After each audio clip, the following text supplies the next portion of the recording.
Revolusi ilmu. Revolusi berarti perubahan cepat dan menyeluruh, terutama yang menyangkut dasar-dasar kehidupan. Ilmu pertama kali diperkenalkan oleh Thales dan Pythagoras, yaitu filsafat, yang bertujuan sesuai sifat dasar manusia, yaitu agar lebih baik, lebih bijak, lebih adil, lebih benar.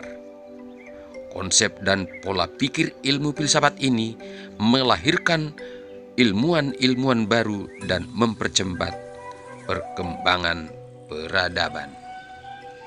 300 tahun kemudian, Socrates, Plato, dan Aristoteles tidak lagi sekedar mengembangkan filsafat, tetapi juga ilmu-ilmu seperti biologi, fisika, politik, pemerintahan, bahkan metafisika. Ilmu-ilmu inilah yang mengawali cikal bakal lahirnya peradaban modern. Benar saja, generasi berikutnya seperti René Descartes, Francois Bacon, dan Isaac Newton bahkan mampu menginspirasi lahirnya revolusi industri dan revolusi teknologi. Revolusi informasi yang kita nikmati sekarang juga merupakan buah dari ilmu yang mereka kembangkan. Di penghujung tahun 1800-an, Wilhelm Wundt mendirikan laboratorium psikologi yang sekaligus dianggap sebagai tonggak lahirnya psikologi modern. Jika filsafat lebih terfokus pada pengenalan potensi alam, maka psikologi lebih fokus pada penggalian potensi jiwa atau potensi diri. Begitu rumit ilmu tentang jiwa menimbulkan banyak perdebatan antar para ahli. Dan tentu perdebatan itu melahirkan banyak teori. Sigmund Freud melahirkan teori alam bawah sadar. Anthony Robbins, teori raksasa dalam diri. Paul Hanna dan istrinya Sharon Hanna memperkenalkan teori kotak bicara dalam diri.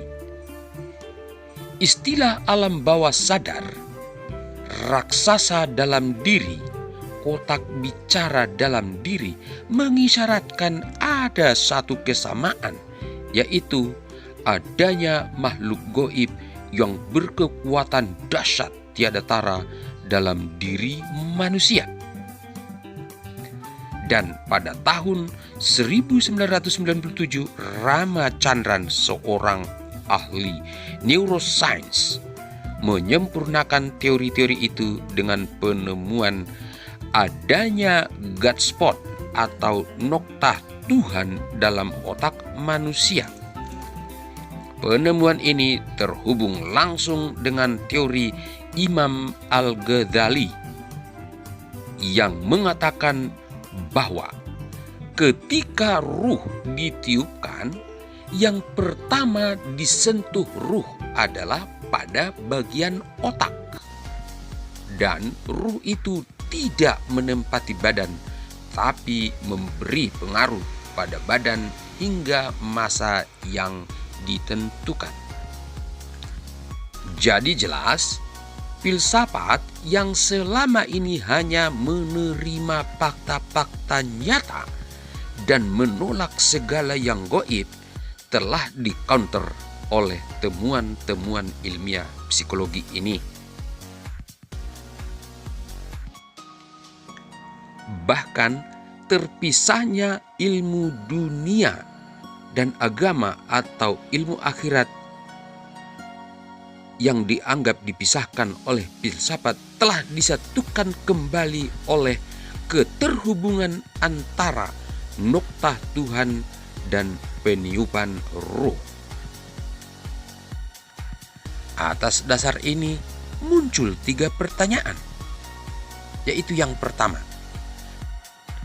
kenapa para ilmuwan menyebut ruh tiupan itu sebagai alam bawah sadar, raksasa dalam diri, kotak bicara dalam diri, ataupun noktah Tuhan dalam otak? Yang kedua, apa hubungannya dengan surah Asy-Syams ayat 7 dan 8, yaitu demi jiwa dan penyempurnaan ciptaannya, maka Dia mengilhamkan kepadanya jalan kejahatan dan ketakwaannya. Dan pertanyaan terakhir, apa pula hubungannya dengan Allah mengizinkan iblis menyesatkan seluruh keturunan Adam, dan Allah mengambil sumpah pada ruh untuk mengabdi kepadanya? 3 pertanyaan inilah yang memaksa kita merevolusi ilmu-ilmu yang kita pakai selama ini.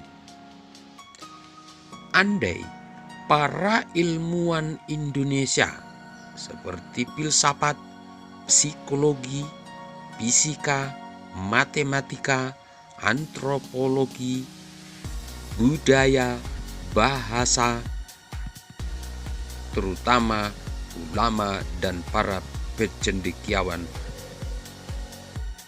duduk satu meja musyawarah, maka tentu hasilnya akan menjadi awal kebangkitan dan perubahan hidup bangsa Indonesia.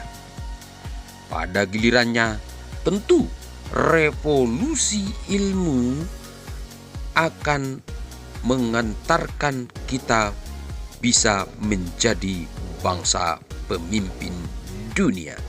Kepada yang saya hormati para pemirsa, mohon berkenan membagikan berita besar ini agar segera bisa sampai kepada mereka para yang mulia. Terima kasih. Assalamualaikum warahmatullahi wabarakatuh.